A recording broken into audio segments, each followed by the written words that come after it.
Salut à tous, ravi de vous retrouver sur Direct Course pour évoquer ce programme du vendredi 27 septembre. Le Quintet aura lieu en nocturne sur l'hippodrome de Paris-Vincennes. Il s'agira du prix Austria. Une épreuve qui a fait le plein de partants puisqu'ils seront 18 au départ. Voici ma sélection. J'ai placé en tête numéro 13, Théo Pénémé. Certes, il a été disqualifié la dernière fois, mais disqualifié de la première place. Il avait gagné avec la manière. Auparavant, il avait collectionné les bons résultats, ne terminant jamais plus loin que 5e lors de ses 18 sorties précédentes. Un cheval de qualité, le seul bémol c'est qu'il faut rendre 25 mètres sur cette piste, mais à mon avis, s'il a le bon parcours, il peut le faire. Le 9, Terrefort du Gilet, lui sera directement posé. Le cheval n'a pas couru en Vincennes depuis près de 2 ans, mais attention, il est au mieux, il reste sur 2 probants succès. Sachez également qu'il a déjà gagné sur ce parcours de la petite piste et sera déféré pour l'occasion, ce qui n'a plus été fait depuis l'année 2011. C'est un bon point d'appui. Le 4, Timaco Verderie, difficile à conseiller au cardiaque, mais c'est un cheval compliqué, délicat, souvent fautif. Dans un bon jour, il est parfaitement capable d'accompagner de tels chevaux. À mon avis, il est en retard de gain. Il avait gagné à Bellecote à Rouen-Moncanchy il y a de cela quelques semaines. Il est capable ici de se mettre en évidence. Attention à lui, c'est un bel outsider à mes yeux. Ensuite, le numéro 1, Tecos de Max, c'est le moins riche du lot, mais sûrement pas le moins doué. C'est un cheval qui affiche 3 disqualifications en seulement 4 sorties depuis le début de l'année 2013. Cela dit, si l'on en juge par l'impression laissée lors de sa victoire obtenue à la Capelle, il mérite lui aussi crédit. Ensuite, j'ai retenu le 3, Tamaro, qui a réalisé un meeting estival fructueux, aligné notamment 3 succès consécutifs en début d'été. Sachez également qu'il a vaincu en 2 sorties déférées des 4 pieds. Bref, autant d'atouts qui incline à une certaine méfiance. Ensuite, je retiendrai le 10, Toul d'Herpet. Christian Bijon le classé parmi ses meilleurs espoirs en début de carrière. Malheureusement, le cheval n'a pas évolué comme souhaité. Cela dit, dans un bon jour, ce cheval a parfaitement les moyens d'accompagner les précédents en cité. Il fait face à un bel engagement au premier échelon. S'il est sage, il peut brouiller les cartes.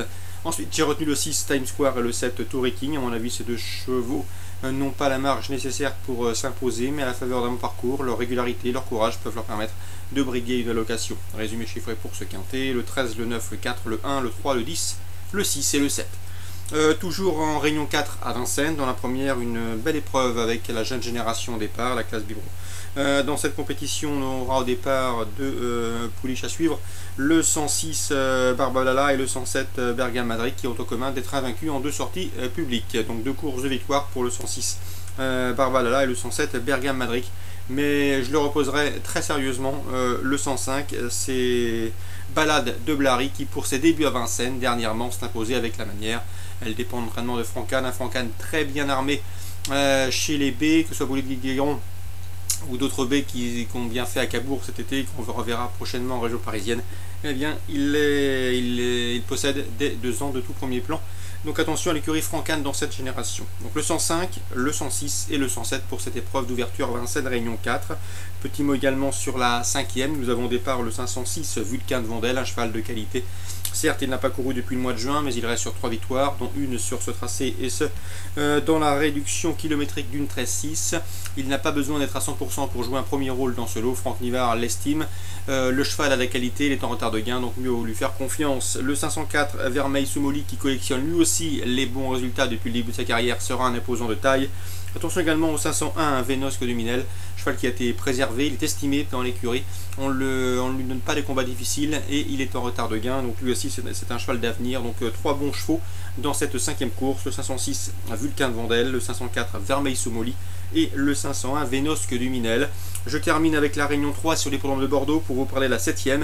Thierry de Laurière, avec lequel j'ai l'habitude de converser, présente le 710 Valse de Bréjou. C'est une rentrée, pas revue depuis sa 2e place obtenue à Dax courant avril.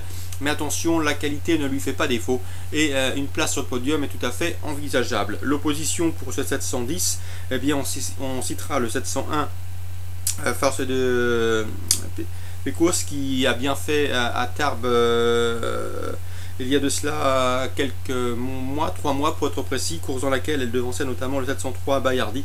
Donc respectivement affiché 2e et 4e d'une course référence disputée début juin à Tarbes. Ce 701 et ce 703 semblent en mesure de jouer les premiers rôles. Donc en Réunion 3 à Bordeaux, je ciblerai 701, 703 et 710. Très bon jeu à tous, bonne journée et à demain.